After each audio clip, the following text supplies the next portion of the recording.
잠들 때 함께하는 TV 솔솔솔 그림책. 노인과 바다. 노인은 멕시코 바다에서 조각배로 혼자 고기잡이를 하는 어부예요. 하지만 지난 84일 동안 물고기를 한 마리도 못 잡았어요. 노인은 원래 소년과 함께 배를 타고 고기잡이를 다녔어요. 그런데 고기를 못 잡는 날이 40일이나 계속되자 소년의 아버지는 노인에게 최악의 불운이 닥쳤다며 소년을 노인의 배에 못 타게 했어요. 소년은 아버지가 시키는 대로 다른 고깃배로 옮겨 탔어요. 그 배는 고기잡이를 나간 첫 주에 큰 고기를 3마리나 잡았지요.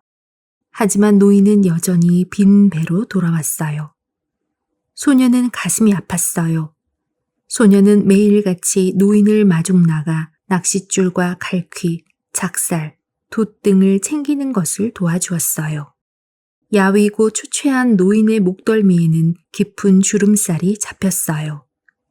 볼에도 바다에 반사된 햇빛 때문에 검은 기미가 잔뜩 끼었고요. 뿐만 아니라 양손에는 군데군데 깊은 상처 자국이 있었어요. 큰 고기를 낚아 올릴 때 생긴 것들이지요. 하지만 모두 오래전에 생긴 것들로 그 자국들은 노인이 겪어온 지난 세월을 말해주었어요. 노인의 몸은 어디 한 군데도 곱게 늙은 곳이 없었어요. 그러나 바다처럼 푸른 눈빛만은 생기가 넘쳐 흘렀지요. 산티아고 할아버지! 오늘도 노인을 마중 나온 소녀는 노인과 함께 조각배를 메어 놓은 뚝으로 올라가면서 말했어요. 이젠 할아버지랑 다시 고기를 잡으러 다닐 수 있게 되었어요. 그동안 돈을 좀 모았거든요. 소녀는 아주 어려서부터 노인에게서 고기 잡는 법을 배웠기 때문에 노인을 무척 따랐어요. 싫다. 노인은 단호하게 말하고는 소년을 바라보며 말을 이었어요. 지금 네가 타는 배는 운이 트였다고 하니 그냥 그 배에 있으렴. 하지만 할아버지, 예전에도 87일 동안 한 마리도 못 잡다가 3주일 내내 매일 큰 놈을 잡았던 적도 있잖아요. 그래, 그랬지. 나는 네가 내 실력을 못 믿어서 내 곁을 떠난 게 아닌 줄 안다. 노인이 다시 다정한 목소리로 소년에게 말했어요. 모두 아버지 때문이에요. 전 아직 어려서 아버지의 말을 따를 수밖에 없거든요. 그야 아주 당연한 일이지. 우리 아버지에겐 믿음이 없어요. 남을 믿을 줄 모른다고요. 맞아, 너랑 나 사이엔 서로에 대한 믿음이 있는데 말이야. 그렇지? 그럼요, 맞아요. 노인을 바라보며 소년이 맞장구 치면서 말했어요. 할아버지, 테라스 식당으로 가요. 제가 맥주 한 잔 사드릴게요. 어구는 나중에 옮기기로 하고요. 좋아, 어부라면 이럴 땐 당연히 사양하면 안 되지. 노인이 웃으며 대답했어요. 영감님, 오늘도 허탕인가요? 두 사람이 테라스 식당에 들어서자 몇몇 어부들이 빈정거렸지만 노인은 화를 내지 않았어요. 나이 많은 축에 드는 사람들은 노인을 보고 안쓰러워했지요. 하지만 그런 마음을 밖으로 드러내지는 않았어요. 그들은 바닷물의 흐름이 어떠했고 어느 정도 깊이에 낚싯줄을 내렸으며 한동안 좋은 날씨가 계속될 거라는 둥 점잖게 낚시에 관한 이야기만 했어요. 고기를 많이 잡은 어부들은 참 다랑어에 배를 갈라서 저장 창고로 운반하느라 바빴어요. 창고에 저장된 고기들은 냉동 화물차에 실려 아바나의 어시장으로 팔려나갔지요.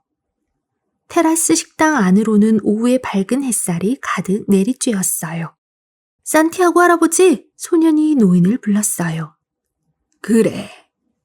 노인은 맥주잔을 손에 든 채 과거를 회상하고 있었어요.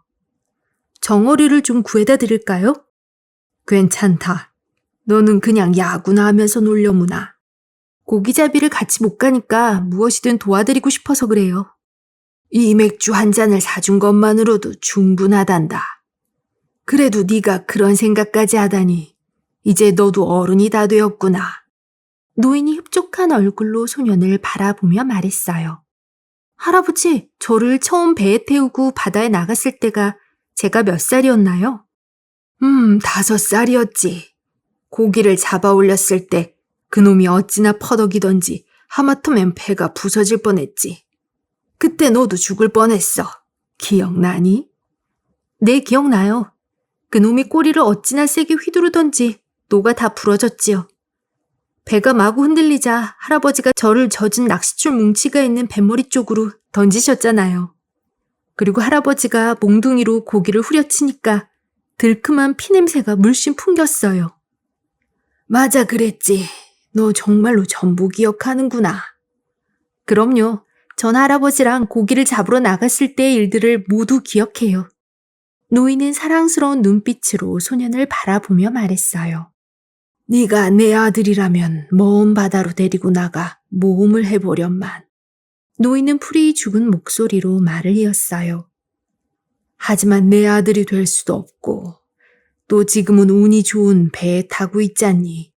할아버지, 정어리를 구해올게요. 미끼로 쓸 고기도 4마리쯤 구해올 수 있어요.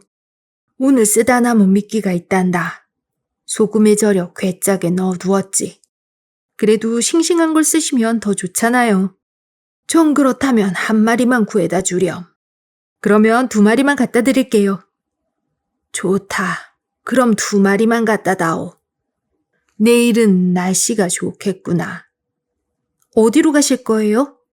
멀리 나갔다가 바람이 바뀌면 돌아올 생각이다.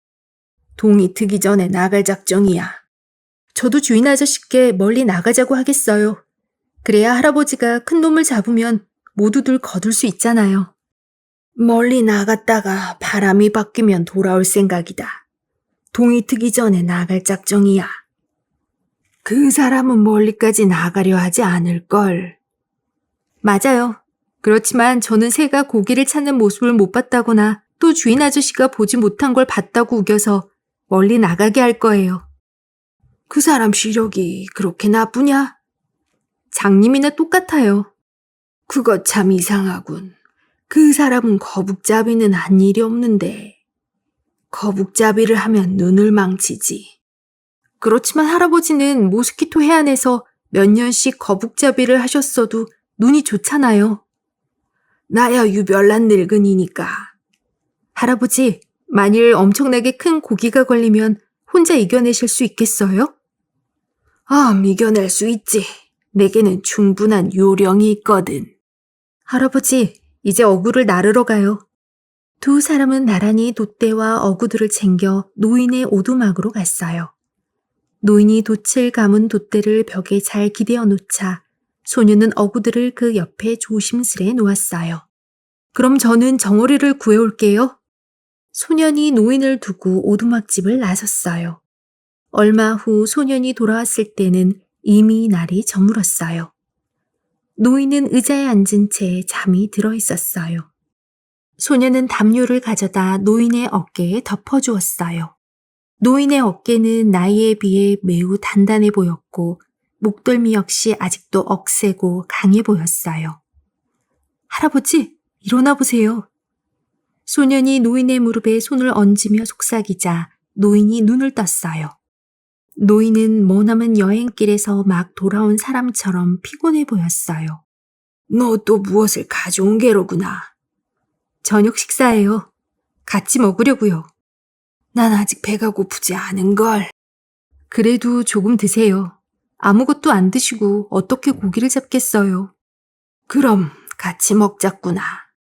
제가 있는 동안은 할아버지가 굶고서 고기잡이를 나가시는 일은 절대 없을 거예요. 국물이 아주 맛있구나.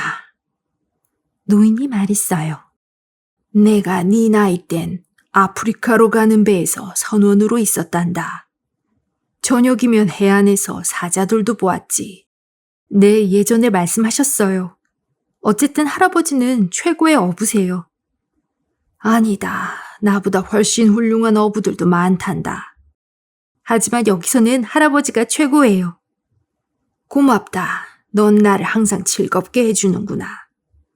아주 큰 녀석이 걸려들어 네 말이 틀리지 않았으면 좋겠다. 할아버지는 아직도 힘이 세니 큰 녀석이 걸려도 문제 없을 거예요. 이젠 네 생각만큼 힘도 세지 않단다. 하지만 고기 잡는 요령을 알고 또 정신력이 있으니 큰 녀석이 걸려도 괜찮을 게야. 네, 할아버지, 이제 주무세요. 내일 아침에 저희 집으로 오셔서 저를 깨워주세요. 알았다. 안녕히 주무세요. 소년이 집으로 돌아가자 노인은 다시 잠이 들었어요. 꿈속에서 젊은 시절에 갔던 아프리카의 황금빛 해안과 눈이 부실 정도로 새하얀 모래밭, 그리고 높이 솟은 해안선의 산봉우리들을 보았어요. 사실 노인은 매일 밤 꿈속에서 그 해안을 헤매고 있었어요. 시끄럽게 파도 소리가 들리거나 원주민들의 배가 파도를 헤치며 돌아오는 모습이 보이기도 했지요. 이제 노인의 꿈에서는 아프리카 해변의 사자들이 나타났어요. 사자들은 고양이 새끼들처럼 저녁 노을을 배경으로 뛰놀고 있었지요. 노인은 소년을 사랑하는 만큼 사자들을 사랑했어요. 그러나 소년이 노인의 꿈의 모습을 나타낸 적은 없었어요. 노인은 잠을 자는 동안에도 갑판의 비린내를 맡았어요. 아침이 되면 바다 너머에서 불어오는 바람 속에서 아프리카의 흙냄새가 풍겨왔지요. 다음날 노인은 소년의 집으로 가서 소년을 깨웠어요. 소년은 노인과 함께 노인의 오두막으로 가서 어구들을 챙겨 들고 노인의 배로 향했어요. 배에 어구들을 다 옮겨 놓은 후 소년과 노인은 어부들을 위해 아침 일찍 문을 연 식당으로 가서 커피를 마셨어요. 할아버지, 정어리를 가져올게요. 여기서 커피를 드시고 계세요.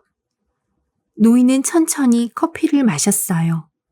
그 커피만으로 오늘 하루 내내 버텨야 하기 때문에 꼭 마셔두어야겠다고 생각했지요.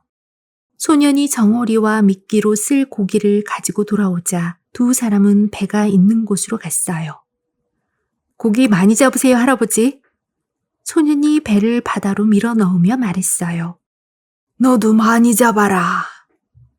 노인은 아직 어둠 속에 잠겨있는 바다로 노를 저어 나아갔어요. 서서히 아침이 밝아오는 바다를 바라보며 한참 노를 젓던 노인이 짙푸른 풀 속을 들여다보았어요. 낚싯줄들이 똑바로 내리뻗었는지 살펴보려는 것이었지요. 어느덧 해가 떠오른 지 2시간쯤 지나고 있었어요. 저 멀리 육지 가까운 곳으로 배 세척이 눈에 띌 뿐 넓디 넓은 바다에는 노인의 배만 외로이 떠 있었어요. 바닷속을 바라보던 노인이 고개를 들어 하늘을 쳐다보았어요. 큰 날개를 가진 구남조가 노인의 머리 위에서 원을 그리며 날았어요. 구남조는 급하게 아래로 내려왔다가 다시 허공을 맴돌았지요. 저놈이 물고기를 찾았군. 노인이 혼자서 소리쳤어요. 그때 다랑어 한 마리가 수면 위로 올라왔다가 물속으로 들어갔어요. 그러자 그 뒤를 따라 다른 다랑어들이 연이어 올라왔다가 물속으로 사라졌어요. 노인은 배 뒤쪽의 낚싯줄이 팽팽해지는 걸 느꼈어요. 노인은 노를 내려놓고 낚싯줄을 단단히 붙들고 배 안으로 끌어당기면서 다랑어의 크기를 가늠해 보았어요. 노인이 줄을 당길수록 다랑어의 몸부림이 한층 심해졌어요. 이놈은 훌륭한 미끼가 될 거야. 무게가 5kg은 넘겠는걸? 노인은 혼잣말로 중얼거렸어요. 저 많은 고기들 중에서 고작 뒤처진 놈 한 마리를 잡았을 뿐이야. 저 고깃대 주위에는 커다란 물고기들이 있을지도 몰라. 노인에게는 오로지 그런 놈들만 잡겠다는 생각뿐이었어요. 이제는 흰 구름과 넓고 넓은 바다 외에는 아무것도 보이지 않았어요. 노인의 목덜미는 따갑게 내리쬐는 햇살에 벌써 땀으로 흥건했어요. 다랑어 떼는 얼마 안 되어 자취를 감추었어요. 그럼 이쯤에서 노를 그만 젓고 한숨 잡을까? 낚싯줄이 감긴 고리를 발가락에 묶어 놓으면 고기가 물어도 금방 잠에서 깰 수 있을 거야. 노인은 생각했어요. 오늘로 벌써 85일째다. 어떻게 해서든 큰 고기를 낚아야 할 텐데. 그때 물 위에 떠있던 초록색 막대기 하나가 순식간에 물속으로 쏙 들어가는 게 보였어요. 옳지, 이젠 됐어. 노인은 배전에 부딪히지 않게 조심하면서 노를 노바지에 걸었어요. 그러고는 팔을 뻗어 오른손 엄지손가락과 집게손가락 사이로 가볍게 줄을 잡았어요. 무엇인가가 낚싯줄을 건드리는 게 느껴졌어요. 노인은 그것이 무슨 신호인지 정확히 알았어요. 100길이나 되는 물속에서 청새치가 낚싯바늘에 꿰인 정어리를 먹으려 한다는 신호였지요. 노인은 왼손으로 낚싯줄을 조심스레 잡고서 낚싯줄이 팽팽해지지 않도록 손가락 사이로 줄을 풀었어요. 아마 꽤 큰 놈일 거야. 노인은 생각했어요. 고기야 먹어라. 미끼 주변을 한 바퀴 돌고 나서 덥석 물려무나. 노인은 낚싯줄이 가볍게 당겨지는 걸 느꼈어요. 물고기가 낚싯바늘에 걸린 정어리의 머리를 뜯어내는 것이 어려운지 조금 더 힘을 주어 당기는 것도 느낄 수 있었지요. 그러다가 다시 잠잠해졌어요. 자, 와라. 노인은 큰 소리로 외쳤어요. 한 바퀴 더 돌며 냄새를 맡아보렴. 어때? 입맛 당기지? 자, 실컷 먹어라.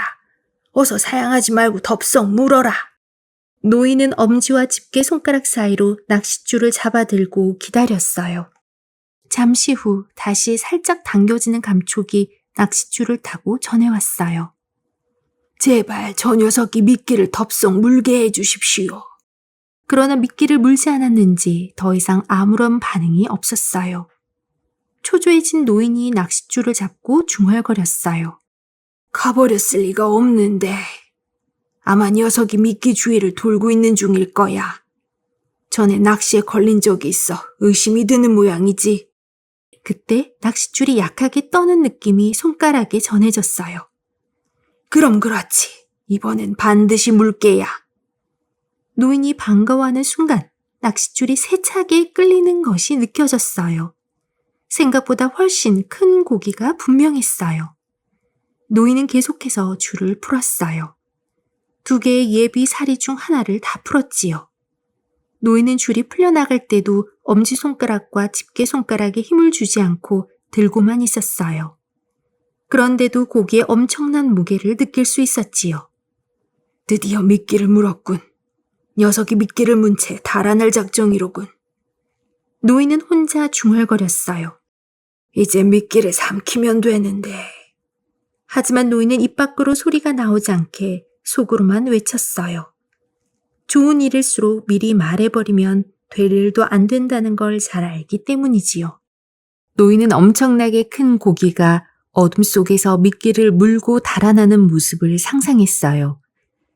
바로 그때 노인은 낚싯줄의 움직임이 멎는 걸 느꼈어요. 하지만 여전히 묵직한 무게를 느낄 수 있었지요. 노인은 줄이 점점 묵직해지자 낚싯줄을 더 풀어주었어요. 엄지와 집게 손가락에 힘을 주어 잠시 꾹 쥐어보았더니 팽팽해진 낚싯줄이 수직으로 내려가는 것이었어요. 녀석, 이제 꽉 물었구나. 삼켰어.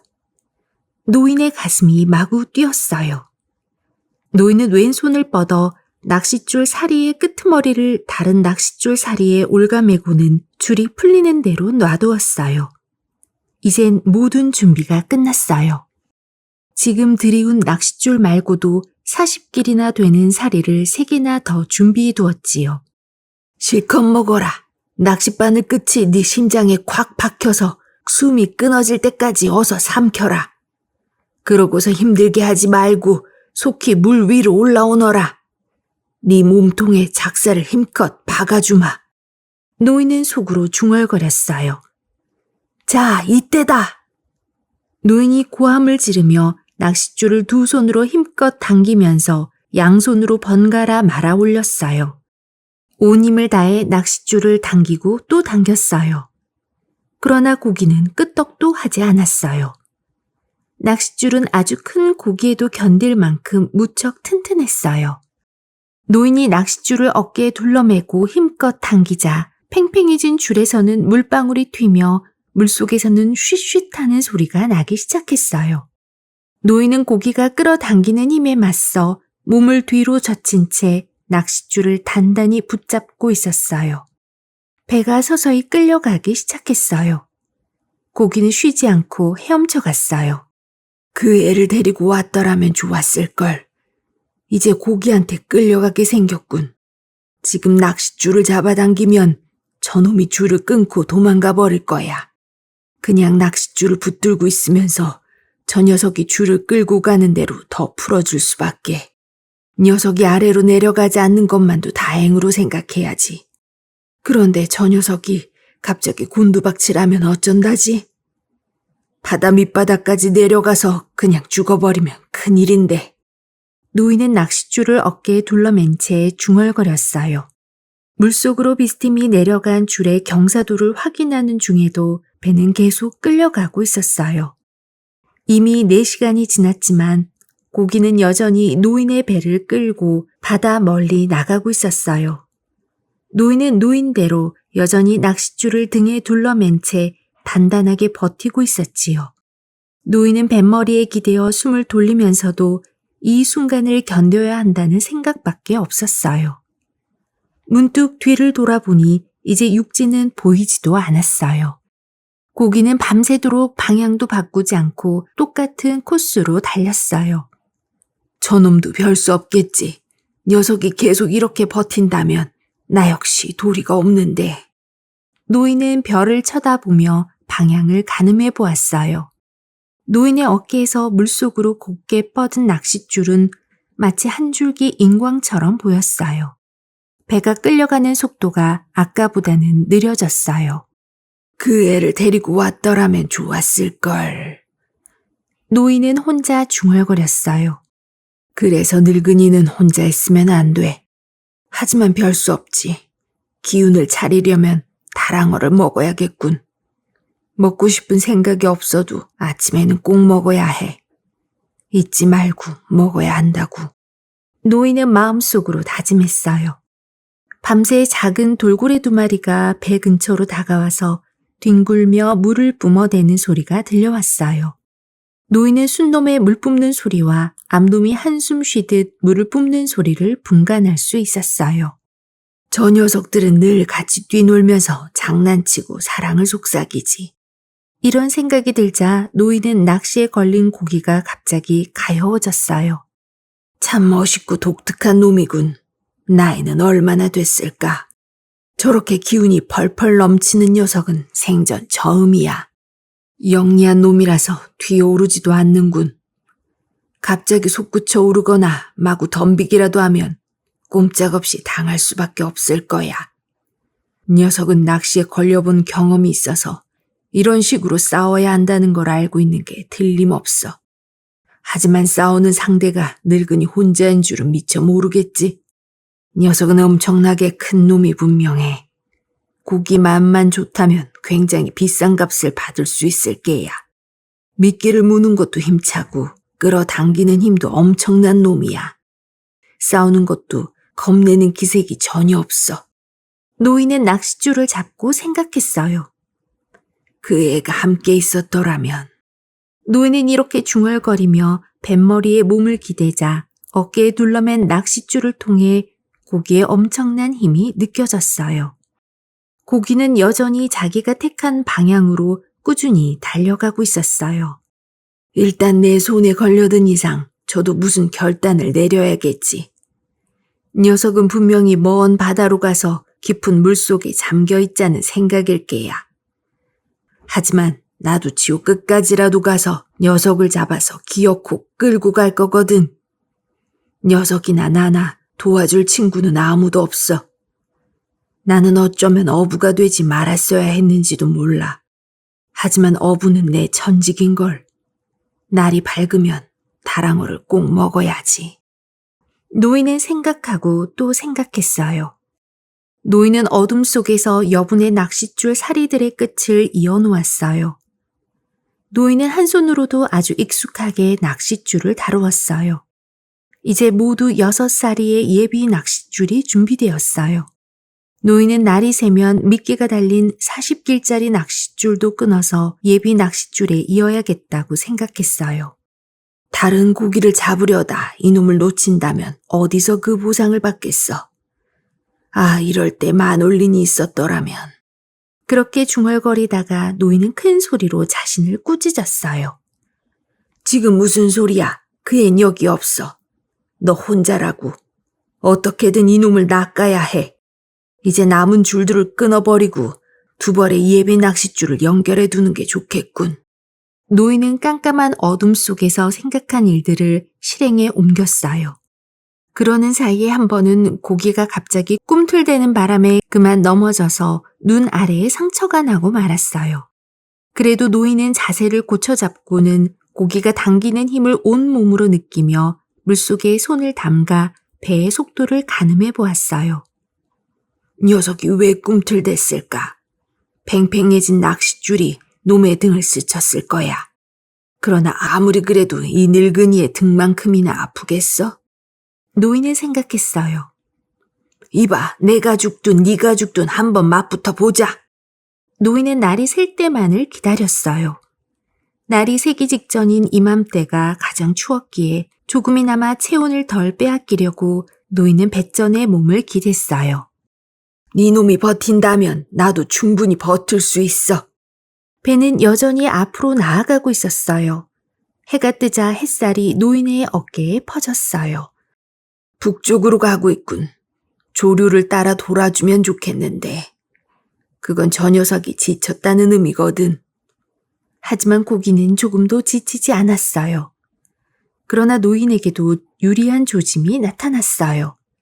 낚싯줄의 각도를 보니 고기는 예전보다 덜 깊은 곳에서 헤엄을 치고 있는 게 분명했어요.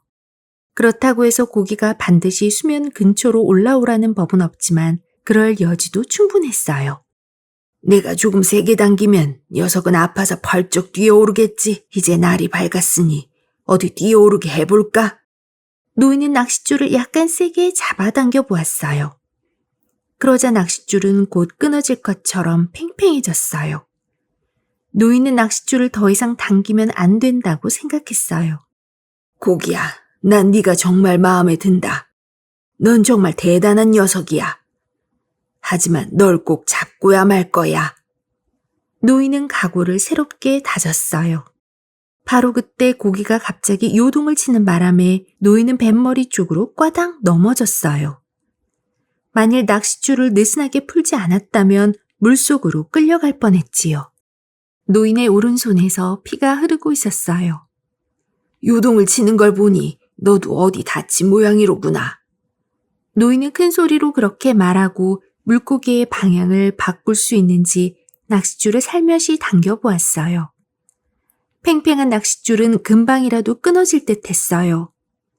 육지까지 가려면 별별 고생을 다 해야 할 텐데 고기가 한 번 당겼다고 이렇게 힘없이 넘어지다니. 난 점점 멍청해지나 봐. 어서 정신을 차려야지. 다랑어를 먹고 녀석을 잡는 일만 전념해야겠어. 노인은 생각했어요. 그 애가 지금 여기에 있다면 얼마나 좋았을까. 노인은 혼자 중얼거리고는 낚싯줄을 왼쪽 어깨로 넘기고 무릎을 꿇은 후 조심스레 다친 손을 바닷물에 담갔어요. 손에서 흐르는 피가 바닷물과 섞이며 번져 나갔어요. 노인은 손에 부딪혀 오는 물의 흐름을 가만히 지켜보고 있었어요. 이 녀석 속도가 많이 느려졌는걸. 노인은 피가 흐르는 손을 오랫동안 물속에 담가 놓고 싶었어요. 하지만 고기가 언제 또 요동칠지 몰라 햇빛을 향해 손을 쳐들었어요. 고기를 낚아 올리려면 손의 역할이 매우 중요하거든요. 그런데 고기를 잡기도 전에 손을 다쳤다는 건 기분 좋은 일이 아니었어요. 노인은 다랑어 한 토막을 조금씩 먹기 시작했어요. 낚싯줄이 계속해서 힘차게 당겨지는 게 느껴졌지요. 그때 노인의 왼손이 쥐가 나면서 뻣뻣하게 오그라들었어요. 노인은 경련이 일어나는 손을 내려다보며 화를 냈어요. 갑자기 손이 왜 이래? 그래 쥐가 나려면 실컷 나라지. 그래봤자 별 볼 일 없을 거야. 어서 남은 다랑어를 먹어야겠군. 그래야 고기와 계속 싸울 수 있어. 그리고 손을 위해서도 먹어두는 게 좋겠어. 노인은 정신을 가다듬고는 남은 다랑어를 먹기 시작했어요. 저 녀석에게도 뭘 좀 먹였으면 좋겠군. 녀석은 네 형제나 다름없으니까. 하지만 난 녀석을 죽여야만 해. 그러니 어서 다랑어를 먹고 기운을 내야 해. 천천히 다랑어를 다 먹고 난 노인은 낚싯줄을 쥐가 난 왼손에서 오른손으로 옮겨주었어요. 하느님, 제발 경련이 일어나지 않게 해주십시오. 노인은 하늘을 향해 그렇게 외쳤어요.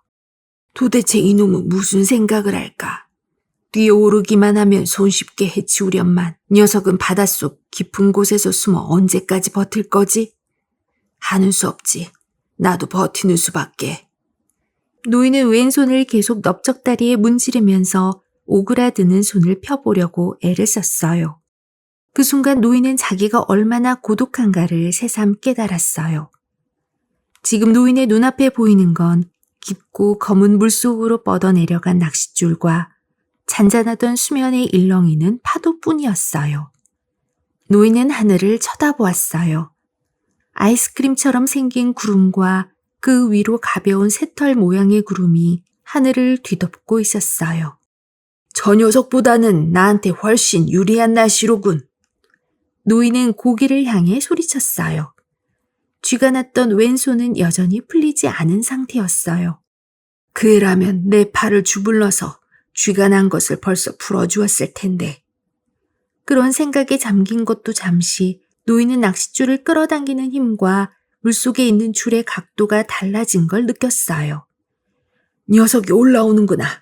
왼손아, 제발 펴져라. 그 순간 배 앞에 바닷물이 부풀어 오르더니 낚싯줄이 천천히 위로 올라오는 것을 보았어요. 고기가 몸을 드러내기 시작했어요. 이 배보다 60cm는 더 긴 놈이로군. 낚싯줄이 여전히 풀려나가고 있었지만 노인은 힘의 균형이 깨지지 않는 범위 내에서 낚싯줄을 두 손으로 끌어당겼어요. 그렇게 하지 않으면 고기가 낚싯줄을 끌고 나가서 끊어버릴 거라는 점을 알았거든요. 이야, 정말 큰 놈이군. 노인은 이제까지 큰 고기를 여러 번 보았어요. 무게가 450kg이 넘는 고기도 잡아보았지만 그때는 혼자가 아니었어요. 하지만 지금은 육지가 보이지 않는 곳까지 멀리 나와서 이제껏 본 적도 없는 큰 고기와 맞붙게 된 것이죠. 내가 어떤 사람인지 보여주마. 하지만 쥐가 난 손을 들켜서는 안 되지. 녀석에게 나를 실제보다 강한 인간으로 알도록 해야 해. 노인은 배전에 편안히 기대었어요. 그러나 밀려오는 고통을 참기 어려웠어요. 어깨에 눌러맨 낚싯줄이 팽팽해지면서 살 속을 파고들어 쓰렸어요. 노인은 어깨에 부대자루를 덮고는 그 위로 낚싯줄을 옮겼어요. 배는 검은색의 수면 위를 천천히 미끄러지듯 나아가고 있었어요. 바람이 동쪽에서 불어오기 시작하자 파도가 가볍게 일었어요. 정오 무렵이 되어서야 겨우 왼손의 쥐가 풀렸어요. 이보게 고기 친구, 자네에겐 나쁜 소식이네. 노인은 이제 어느 정도 안정을 찾았으나 몸은 고통스러웠어요. 다만 노인이 그 고통을 인정하려고 하지 않았을 뿐이었지요. 난 신앙은 없지만 이 고기를 잡기 위해서라면 기도문을 10번이라도 외겠어. 저 녀석을 잡기만 한다면 교회에 나갈 것도 약속하겠어. 이건 진심이라고. 노인은 기계적으로 기도문을 암송하기 시작했어요. 너무 지친 탓에 가끔 기도문이 떠오르지 않을 때도 있었지요. 그러면 처음부터 다시 빠르게 외워 자동으로 나오게 했어요. 기도문을 외고 나자 고통이 훨씬 준 것 같기도 했어요. 미풍이 가볍게 불었지만 태양은 여전히 뜨거웠어요. 저 짧은 낚싯줄에 미끼나 새로 끼워두어야겠는걸. 저 녀석이 하룻밤을 더 버틸 모양인데 나도 식량을 확보해두어야지. 가끔 마놀린에게 나는 유별난 늙은이라고 말한 적이 있었지. 이제 그것을 증명해 보일 때가 된 거야. 벌써 시간은 오후로 접어들었어요. 낚싯줄을 메고 있는 어깨의 통증도 한결 나아졌지요. 쥐가 난 왼손도 손가락을 꾸준히 움직인 덕분에 완전히 풀렸어요. 노인은 낚싯줄을 왼손으로 옮겨주며 말했어요. 고기야, 너도 아직 지치지 않았다면 너는 정말 대단한 놈이다. 노인은 몸과 마음이 너무 지치고 피곤했어요. 노인은 자신감을 찾기 위해 오래전 카사블랑카의 한 술집에서 항구 제1의 장사인 흑인 어부와 겨뤘던 팔씨름을 기억해냈어요. 큰 돈이 걸린 내기라서 구경꾼들도 무척 많았어요. 노인은 하룻밤을 꼬박 세우면서 결국 그 흑인 어부를 물리쳤어요. 그때만 해도 노인이 아니라 천하장사 산티아고였지요. 노인은 그 무렵 누구와의 팔씨름 대결에서도 져본 적이 없어요. 하지만 노인은 두서너 번의 시합을 가진 후 그만두었어요.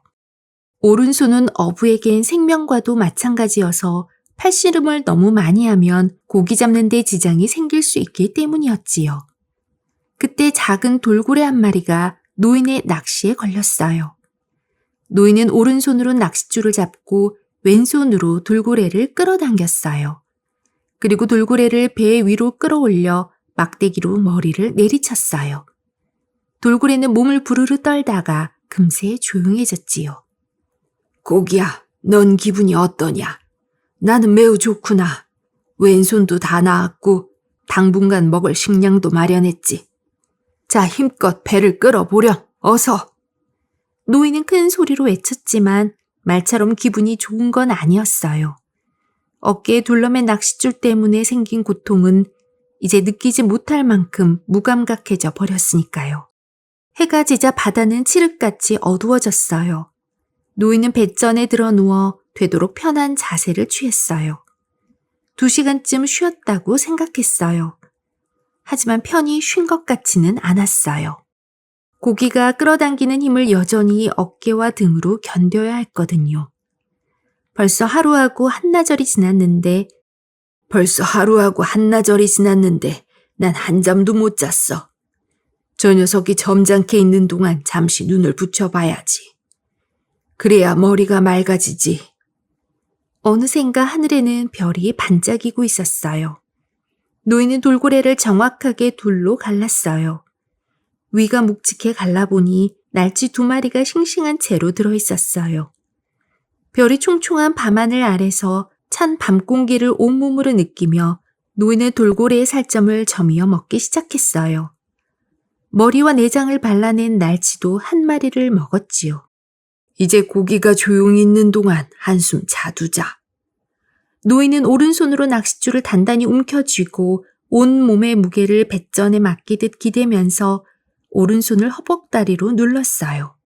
그리고 나서 어깨에 맨 낚싯줄을 왼손으로 꽉 잡았지요. 노인은 모든 힘을 오른손에 모으고 온 몸으로 낚싯줄을 누른 상태에서 몸을 구부린 채 잠이 들었어요. 꿈속에서 사자는 보이지 않고 대신 어마어마하게 많은 돌고래떼가 바다를 뒤덮고 있었지요. 노인은 마을로 돌아가 침대에 누워있는 꿈을 꾸었어요. 그 다음 꿈에는 황금 빛깔의 긴 해안선을 따라 사자들이 나타났어요. 노인은 배 안에서 바닷바람을 쐬며 그 사자들을 보고 있었지요. 달이 뜬 지도 이미 오래되었어요. 노인은 계속 잠에 빠져 있었어요. 고기는 꾸준히 헤엄치며 앞으로 나아갔지요. 노인이 잠에서 깬 것은 오른쪽 주먹이 세차게 얼굴을 때리더니 낚싯줄이 오른손을 태워버릴 듯 빠르게 빠져나가고 있을 때였어요. 왼손은 감각이 없어서 오른손으로 있는 힘을 다해 잡아당겼지만 낚싯줄은 마구 풀려나갔어요. 가까스로 낚싯줄을 왼손으로 더듬어 잡고 등으로 줄을 받쳤어요. 그러자 이번에는 등과 왼손이 타는 듯이 아팠어요. 낚싯줄 뭉치를 돌아보자 낚싯줄은 천천히 풀려나가는 중이었어요. 바로 그때 고기가 물 위로 솟아올랐다가 육중하게 떨어졌어요. 고기는 되풀이에서 솟아올랐고 배는 빠른 속도로 끌려갔어요. 끊어질 정도로 줄을 당겼다가 늦추었다가 다시 당기기를 반복하던 찰나 휘청거리던 노인이 갑자기 쓰러졌어요. 돌고래의 몸통에 얼굴이 처박힌 노인은 꼼짝도 할 수 없었지요. 드디어 때가 왔구나. 이런 생각이 드는 순간 노인은 마음을 다 잡았어요. 이제 고기는 더 이상 솟아오르지 않았어요. 고기가 철썩거리는 육중한 소리와 바닷물이 뱃전에 부서지는 소리만 들릴 뿐이었지요. 낚싯줄이 사정없이 풀려나가면서 양 손바닥의 살갗이 심하게 벗어졌지만 그건 충분히 예상했던 일이었지요. 노인은 되도록이면 낚싯줄이 굳은 살 위로 지나도록 애썼어요. 그 애가 있었다면 낚싯줄에 물이라도 적셔줄 텐데. 노인이 그렇게 생각하는 동안에도 낚싯줄은 계속 풀려나갔어요. 그러다가 어느 순간 풀리는 속도가 좀 늦춰지기 시작했어요. 그제야 노인은 돌고래의 몸통에 처박힌 얼굴을 서서히 들었어요. 이제 곧 녀석이 빙빙 돌기 시작하면 악착같이 달라붙어 싸워야 해. 그런데 녀석이 왜 갑자기 몸부림을 쳤을까? 배가 고파서일까? 칠흑 같은 어둠 속에서 공포를 느꼈을지도 모르지. 노인은 왼손과 어깨로는 고기를 끌면서 뱃전에 엎드려 오른손으로 물을 떠서 얼굴에 짓이겨진 돌고래의 살점들을 씻어냈어요. 이마와 눈 위에는 상처가 났는지 무척 쓰라렸어요. 어이 영감, 겁먹지 말게나. 자신감을 가지라고. 고기를 여전히 붙잡고는 있지만 당기지는 못하고 있잖아. 잠시 후 고기가 조금 잠잠해지자 노인은 왼손으로 날치를 집어 뼈째 조심스럽게 씹은 다음 꼬리까지 먹어치웠어요. 지금 가장 필요한 것은 영양분 섭취라고 생각해서지요. 노인은 이제 자신을 위해 할 일은 다 했다고 생각했어요. 노인이 바다에 나온 이후 3번째 해가 떠오르고 있었어요. 그때 물고기가 원을 그리며 돌기 시작했어요. 노인이 낚싯줄을 거의 끊어질 정도까지 잡아당기자 고기가 끌려오기 시작했어요. 노인은 두 손을 모두 사용해 몸을 앞뒤로 크게 흔들면서 힘껏 끌어당겼어요. 고기가 틀림없이 돌고 있어. 그런데 엄청나게 크게 도는구나. 낚싯줄은 더 이상 끌려오지 않고 오히려 끌려가기 시작했어요. 노인의 몸은 땀으로 흠뻑 젖었어요. 2시간가량 그렇게 버티자 몸은 지쳤어요. 땀이 이마와 눈 위의 상처 그리고 눈으로 들어가 몹시 쓰렸어요. 게다가 눈까지 흐려졌지요. 하지만 노인의 눈앞이 흐려지는 것을 두려워하지는 않았어요. 이런 일은 낚싯줄을 끌어당기기 위해 긴장하는 순간 을에 일어나는 일이었으니까요. 하지만 현기증만은 걱정이 되었어요. 이런 모습으로 물고기와 같이 죽을 순 없지. 노인은 중얼거렸어요. 바로 그때 두 손으로 잡은 낚싯줄이 갑자기 탁 하고 튀었어요. 잡아 끄는 힘이 날카롭고 힘차고 묵직했어요. 고기야, 뛰어오르지 마라. 제발 뛰어오르지 말라고. 노인은 고기가 머리를 흔들 때마다 낚싯줄을 조금씩 풀어주었어요. 고기는 다시 빙빙 돌기 시작했어요. 노인은 이제 낚싯줄을 천천히 끌어당겼어요. 그런데 또다시 현기증이 일었어요. 노인은 바닷물을 조금 떠서 머리를 몇 번 적셨고 이어서 목덜미를 비볐어요. 슬슬 떠오를 거야. 난 끝까지 버틸 수 있어. 아니, 버텨야 해. 노인은 잠시 뱃머리에 기대 앉아 휴식을 취했어요. 이 녀석이 멀리 돌고 있는 동안은 쉬었다가 가까이 오거든 일어나서 싸워보자. 노인은 굳게 결심했어요. 노인은 뱃머리에 기대어 쉬면서 낚싯줄을 잡아당기지 않고 고기가 제멋대로 빙빙 돌도록 내버려 두고 싶은 마음이 간절했어요. 하지만 물고기가 방향을 바꾸어 배를 향해 다가오는 게 낚싯줄을 통해 느껴졌어요. 노인은 벌떡 일어나 몸의 중심을 잡고 팔을 사방으로 놀리며 낚싯줄을 끌었어요. 노인은 뱃머리에 앉아 고기가 방향을 바꾸는 것이 느껴질 때마다 낚싯줄을 끌어당겼어요. 고기야, 너도 이제 마지막 힘을 써야지. 한 바퀴만 더 돌고 오면 네 놈을 잡고야 말 테다. 노인이 고기를 제대로 본 것은 물고기가 배밑을 지날 때였어요. 처음에는 검은 그림자처럼 보였어요. 배 밑바닥을 지나가는데 시간이 너무 오래 걸려 그것이 고기라고는 도저히 생각할 수 없었지요. 녀석이 그렇게 클 리가 없을 텐데. 고기는 정말로 컸어요. 고기가 조용하고 침착하게 한 바퀴 돌고 올 때마다 노인은 낚싯줄을 끌어당겼어요.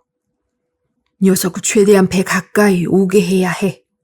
녀석의 머리보단 정확하게 심장을 찔러야 한다고. 노인의 머릿속은 수많은 생각으로 복잡했어요. 영감, 침착하게, 자자, 기운을 내라고. 노인은 자신에게 타이르듯 말했어요. 고기가 다시 한 바퀴 돌고 왔을 때 고기의 등이 물 위로 모습을 드러냈지만 배에서는 너무 멀리 떨어져 있었어요. 고기는 이제 아주 조용히 그리고 아름답게 빙빙 돌며 점점 배 가까이로 다가오고 있었어요. 노인은 또 현기증이 일었어요. 하지만 있는 힘을 다해 낚싯줄을 팽팽하게 잡아당겼어요. 너는 결국 죽을 운명이야. 그런데 나를 끌고 가야 속이 시원하니? 노인은 땀을 뻘뻘 흘리고 있었는데 햇빛 때문만은 아니었어요. 고기가 자꾸 빙빙 돌기만 하니 더 이상 버티기가 힘들었어요. 아니야, 난 견딜 수 있어. 언제까지라도 견뎌낼 수 있다고. 고기는 천천히 다가왔다가는 다시 도망치는 일을 반복했어요. 네가 날 말려 죽일 작정이구나. 하긴 네게도 나를 죽일 권리가 있지. 그래, 누가 누구를 죽이든 무슨 상관이냐. 자, 어서 죽여라. 여기까지 생각한 노인은 머리를 흔들었어요. 정신 차리고 사내답게 이 고통을 이겨야 해. 이 고기처럼 말이야. 정신이 점점 가물가물해지자 노인은 자신에게 정신을 차리도록 끊임없이 외쳤어요. 정신을 차려야 해. 정신 차려. 이제 노인은 자신의 귀에도 안 들릴 만큼 작은 목소리로 중얼댔어요.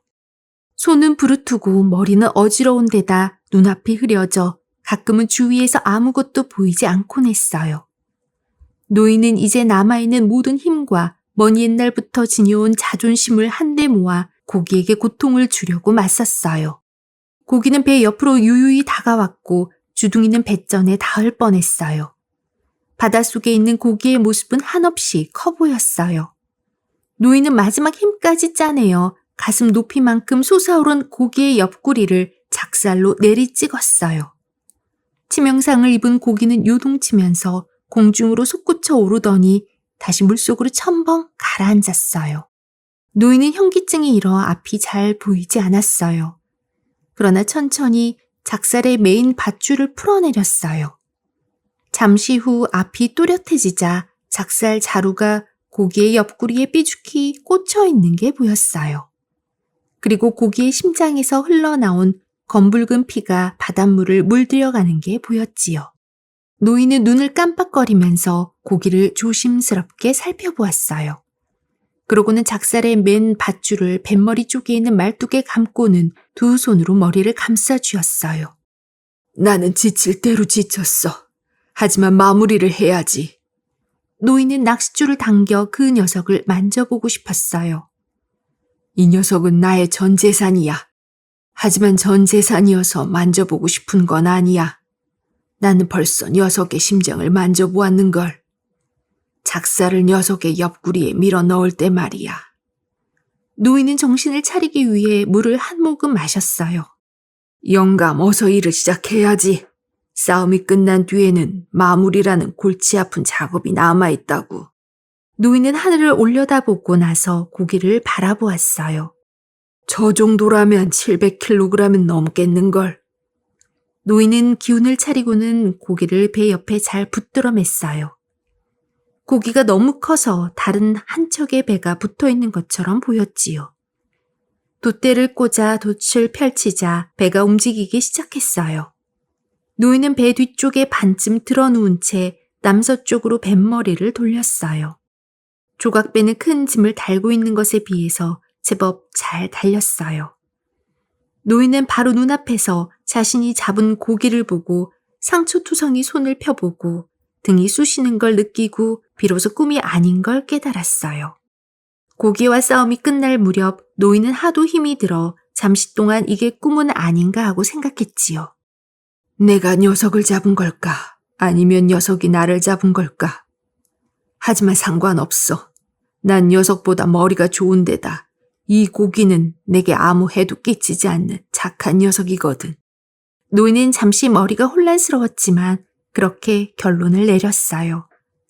나란히 묶인 노인의 배와 고기는 순조롭게 바다 위를 달렸어요. 노인과 물고기의 동행은 한동안은 순조로웠어요. 노인은 손으로 바닷물을 떠서 머리를 맑게 하려고 애썼지요. 노인은 꿈이 아니라는 걸 확인하려는 듯 물고기 쪽을 계속 바라보았어요. 고기가 상어의 공격을 받은 것은 그로부터 1시간쯤 지나서였어요. 고기의 검붉은 피가 바닷물 속으로 번져나가자 상어란 놈이 나타났어요. 상어는 바닷물을 가르며 고기를 향해 전속력으로 달려왔어요. 놈은 바다에서 가장 빠르다는 청상아리였어요. 노인은 상어가 다가오는 것을 보고 속으로 말했어요. 두려움이라곤 전혀 없군. 무엇이든 닥치는 대로 해치울 녀석이야.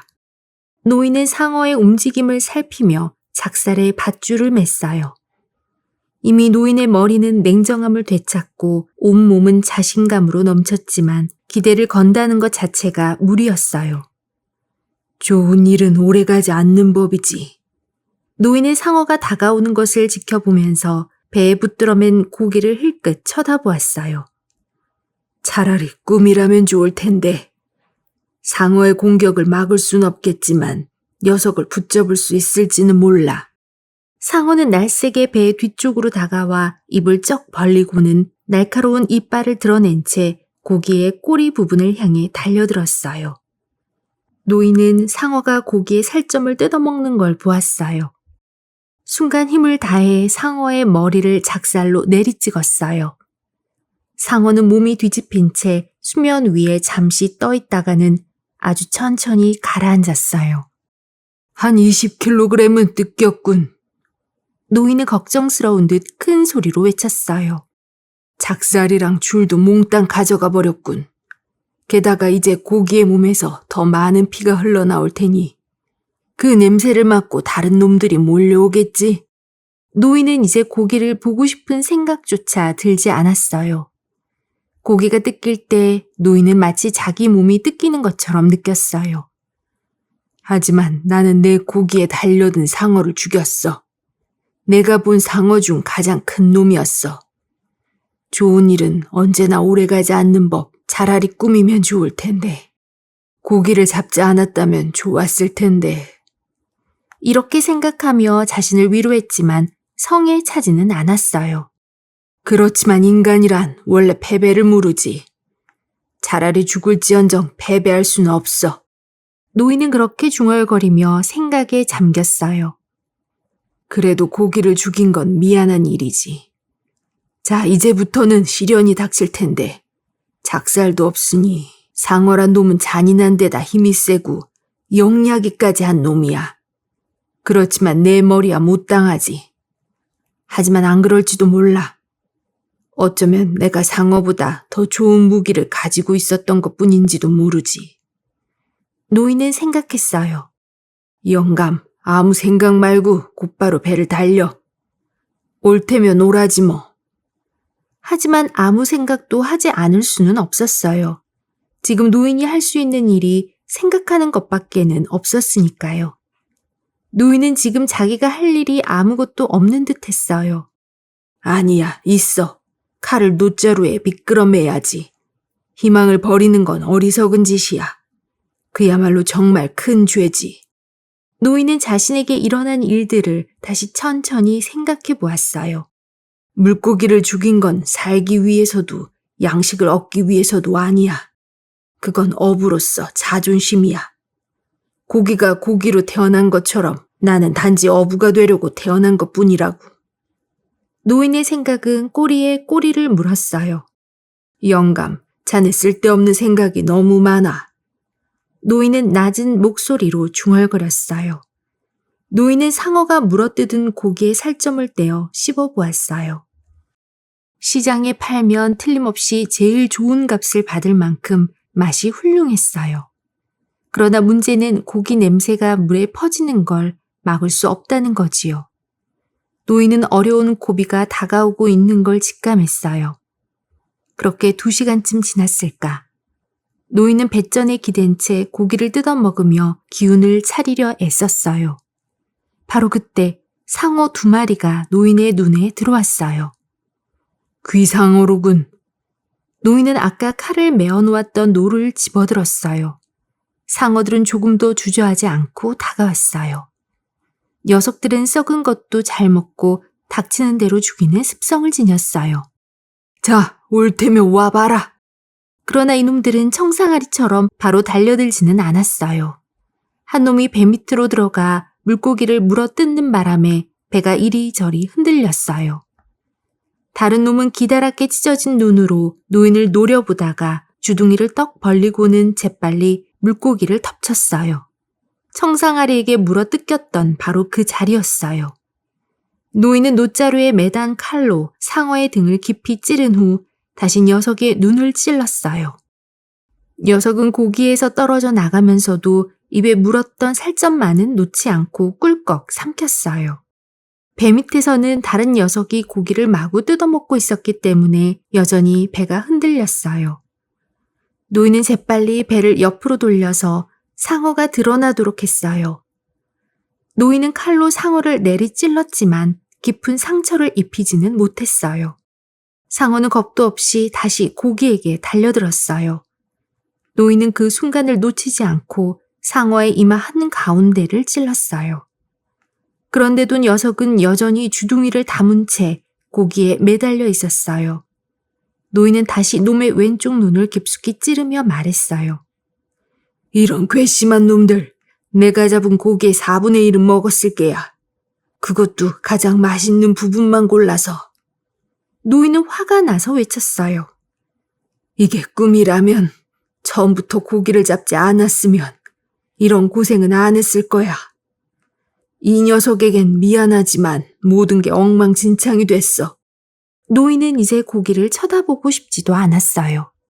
이렇게 멀리 나오는 게 아니었는데 너나 나를 위해서 말이야. 고기야, 미안하다. 놋자루에 묶은 칼이 풀어지진 않았는지 봐야겠다. 앞으로 올 놈들이 더 있을 테니. 다음에 습격해 온 놈은 악상어였어요. 노인은 가만히 기다리다가 놈이 고기를 물었다 싶었을 때 놋자루에 잡아맨 칼로 놈의 뇌를 향해 힘껏 찔렀어요. 순간 상어가 몸을 뒤틀며 물러서는 바람에 칼날이 부러져 버렸어요. 괜찮아. 아직 갈고리가 있잖아. 하지만 이걸 어떻게 써먹지? 아, 그러고 보니 아직 노도 2개가 있군. 노인은 스스로를 위로했어요. 결국 상어들이 이기겠군. 막대기로 상어를 때려잡기엔 나는 너무 늙었어. 하지만 노를 가지고 죽을 때까지 싸울 거야. 이제 해가 뉘어뉘어 지고 있었어요. 노인이 사방을 둘러보자 바다와 하늘 외에는 아무것도 보이지 않았어요. 곧 상어들이 다시 몰려왔어요. 노인은 배 밑바닥에 있던 몽둥이를 집어들고 생각했어요. 놈들이 고기를 실컷 물어뜯게 놔두었다가 콧등이나 정수리를 곧장 내리쳐야겠다. 2마리의 상어가 동시에 달려들었어요. 배 가까이에 있던 놈이 고기의 은빛 옆구리에 주둥이를 쑤셔 박는 것을 보고 노인은 힘껏 몽둥이를 내리쳤어요. 고기를 물었다가 놓고 물러서는 놈의 콧등을 다시 힘껏 후려쳤어요. 상어들은 재차 고기를 물어뜯었고 노인은 놈들의 머리를 사정없이 내리쳤어요. 놈들도 노인을 노려보며 고기의 살점을 뜯어내려 안간힘을 썼어요. 자, 다 와라 이놈들. 상어가 고기를 물어뜯는 순간 노인은 높이 쳐든 몽둥이를 있는 힘껏 내리쳤어요. 상어가 살점을 뜯어서 물러가는 순간에도 노인은 같은 곳을 또다시 내리쳤어요. 상어가 다시 공격할까 지켜보았지만 이제 싸움은 끝난 것 같았어요. 난 너무 늙었어. 예전 같으면 저 녀석들을 모두 때려 눕혔을 텐데. 상어들과 싸우는 동안 어느새 해가 완전히 지고 말았어요. 노인은 이제 육지가 멀지 않았다고 생각했어요. 모두들 걱정하지 않았으면 좋겠는데. 물론 그 애는 몹시 초조해하며 나를 기다리겠지. 하지만 나를 믿고 있을 거야. 노인은 이제 고기에게 말을 걸 용기가 나지 않았어요. 너무나 비참한 몰골이 되었기 때문이에요. 이제 물고기의 모습은 온데간데 없구나. 너무 멀리 나오는 게 아니었는데 내가 모든 걸 망쳤어. 하지만 우리는 많은 상어들을 죽였잖니? 너와 내가 말이다. 네가 만일 자유로운 몸이었다면 상어를 상대로 얼마나 용감하게 싸웠겠니? 그나저나 밤에 상어들이 달려들면 어쩌지? 난 죽을 때까지 싸울 준비가 되어 있는데. 노인은 단호하게 말했어요. 만약에 행운을 파는 데가 있다면 조금이라도 샀으면 좋겠는데. 노인이 중얼거렸어요. 하지만 무엇으로 사지? 부러진 칼? 아니면 엉망이 된 두 손으로 행운을 살 수 있을까?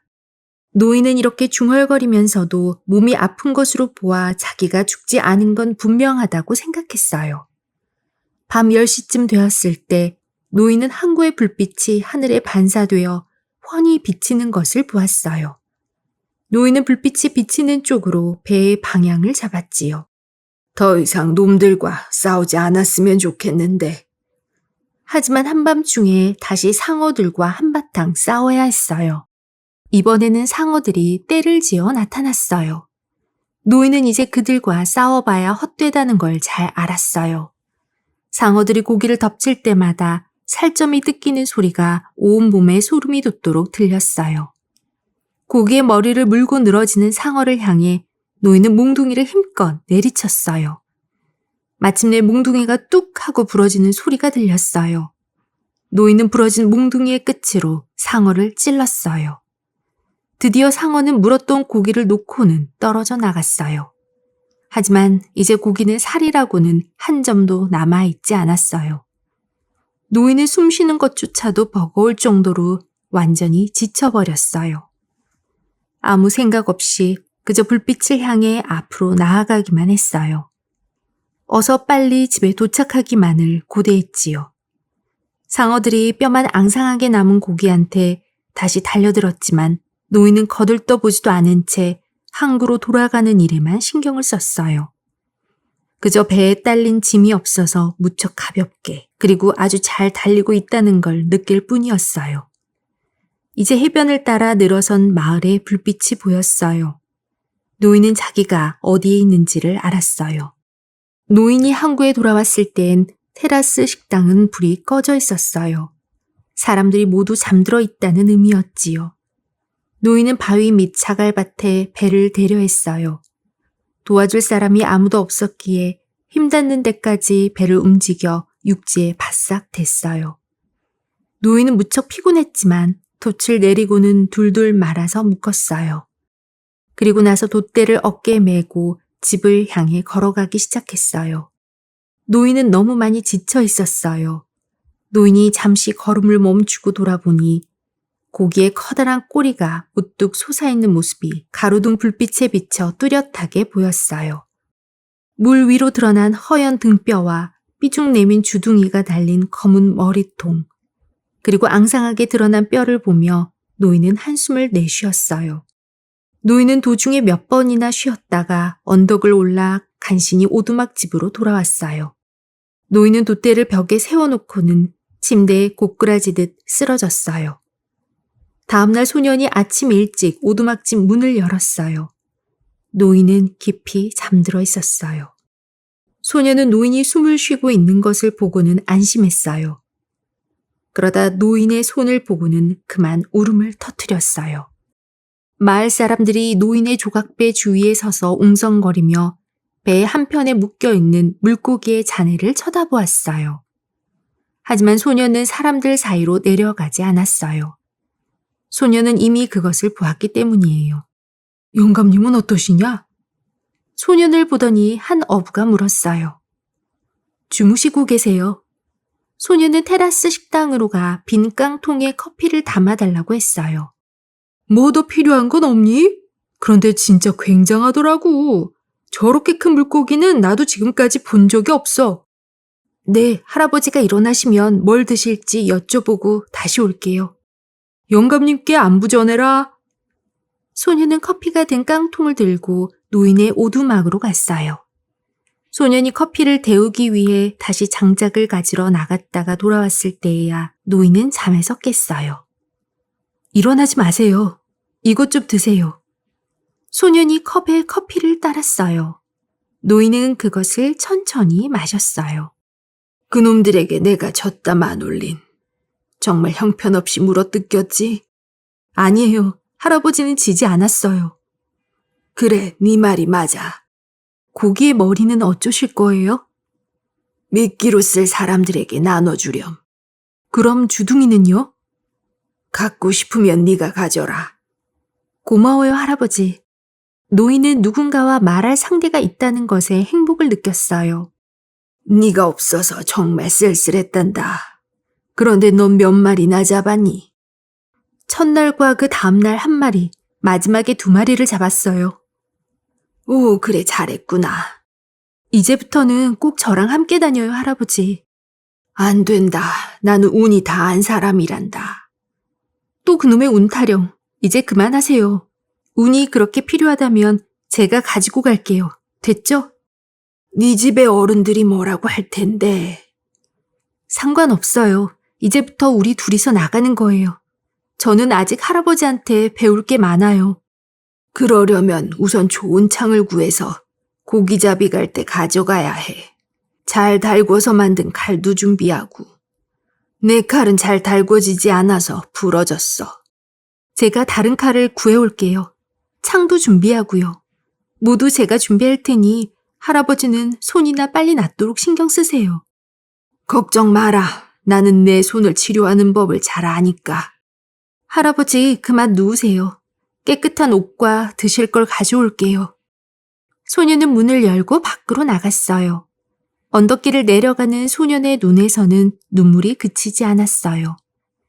그날 점심때가 지나서 수많은 관광객이 테라스 식당으로 왔어요. 빈 깡통과 죽은 물고기들이 떠다니는 바다를 내려다보던 관광객 부인이 엄청나게 큰 꼬리가 달린 물고기의 등뼈를 보았어요.